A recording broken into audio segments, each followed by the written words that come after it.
Alright, well, welcome back to Sawdust and Sap. Just want to do a quick video on excavator in the woods actually grabbing trees. It makes very easy work. I mean, you got to trim the branches with a chainsaw, but other than that, when the kid's here running the excavator and I'm chopping branches and measuring the log, it goes really super fast. So we're down here in we got a bunch of hemlock that we'll use eventually here. We just cut two down. This stump here is the first one that we cut down in this area. So we've used that lumber up. We've got more to grab over there. Right where the excavator's sitting is like right on the edge of some really swampy stuff. So hopefully I can get out there and grab that and pull it out of the swamp so I don't have to walk out through the wetness. But just want to do a quick video of using the Doosan 35 to grab trees, to small scale logging it, I guess.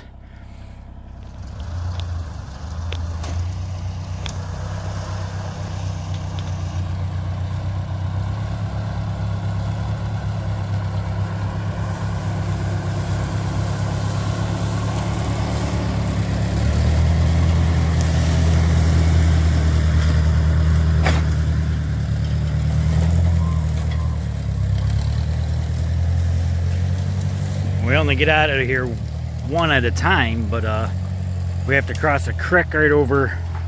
I don't know if you can. That's where we enter, is over that way, and we have to cross a creek, so we have to go up and down, and there's just not any way to do any more than one at a time as far as hauling them. Plus, the excavator sets it right on there, and we keep them pretty clean, so when we go through the sawmill, we're not chewing up so much dirt. But check back in when he comes back.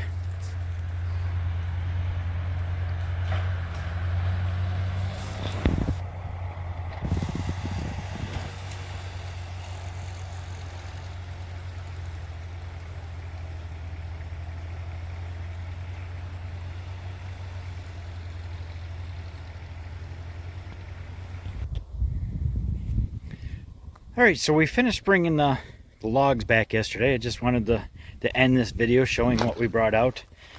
These three hemlock here came out. Let's see, we got one on the sawmill, which is small. Let's see what we end up getting out of that.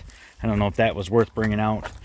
And we got another little one that was the top of the tree that was getting down to iffy size. So 3, 4, 5, 6, 7, 8, 9. We got 10 logs out yesterday. Didn't take very long. The excavator makes it really quick. Our longest part about it is hauling them back, because where we have to travel through with the tractor and that wagon, it's pretty much a single log at a time. You could drag them, but then they're all dirty, so that's why we made that thing. But from up here where the log yard or sawmill is, you can kind of see. Let me see if I can zoom in. And that's as much as it's going to let me zoom in, because I've got it on the sport mode or whatever, so it's not so jumpy. But okay, so that's our house down there. This is my son's shop. That's where all the tractors and everything are. So that's our house. I'm trying to get it to not focus on my finger. That is the neighbor's house across from our place. But if you go way behind that in the next group of trees, that's where these hemlocks came out of. Which yesterday we figured out. I set the trip meter on the four-wheeler. From here, the sawmill, down to them is 1.2 miles. We would have never guessed that, but we're a mile away from. And for us on the four-wheeler, we can go all across lots. We cross a couple roads or whatever. But with the tractor and that wagon, he goes on the roads. And it's 1.5 miles going on the road. So it's 3 miles every time he makes a trip. So he put quite a few miles on to get these 10 logs out. 30 miles on the tractor back and forth. It doesn't take long and things add up. So I'm going to work on cutting these up tonight and see how far we get. And this one here was standing dead. The top had broke out of it. That one was a standing dead. The top had broke out of that. kind of looks like it might be rotten and might be nothing, so it might be just junk. That was a live one that we cut, and the rest of that was all live, but there was 2 standing dead down there that I thought maybe I could get something out of. So we'll see how it goes, and I'll let you know. Catch you on the next one.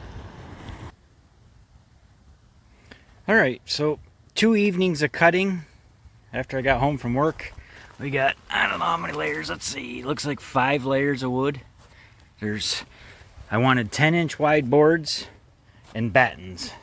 So my battens are 3 inches wide. There's a piece of a batten that had a knot, so it broke in half on me or whatever. These ones here are what I just finished cutting tonight. So let me see, how many trees did we get through? Looks like we still have, we made a pile of slabs. We still have 1, 2, 3, plus the 1 dead one. So we got 4. So we got through 6 of the trees. 1 tree that was really curved, or 1 log that was really curved. By the time I got it straightened out, I was making batten boards out of it. Got it down to the 6-inch cant that I wanted, and went to cut it in half so I could make 3-inch batten boards, and the saw blade just took off and dove in it on me. So I ended up tossing the whole log because it was only an 8-footer, and I made such a mess out of it. It was junk anyway, so I ended up tossing it over here in the pile. It's probably buried in the sawdust. We won't even be able to see. This is the end of it. It would have been a nice get a bunch of battens out of it, but the other end of it, the blade dove so bad that it just ruined it. So I put a new blade on and put the last big log on, and that's what's left, and that's just scrap. Made a big pile of slabs, and eventually here I'll show you what I've been doing with all this lumber, and I don't know, it's been a slow process, but when you bring it out in the tree form, bring it up here, cut it, then you let it dry a little bit. This board and batten stuff, where I'm putting it, it can go right on, and it'll be fine drying right on there because it's right out in the open, and it might shrink and split, but it'll be fine, I'm sure. It'll be under a covered porch eventually. So, but that's it for this one, and catch you on the next one. Thanks for watching. Hit subscribe if you want.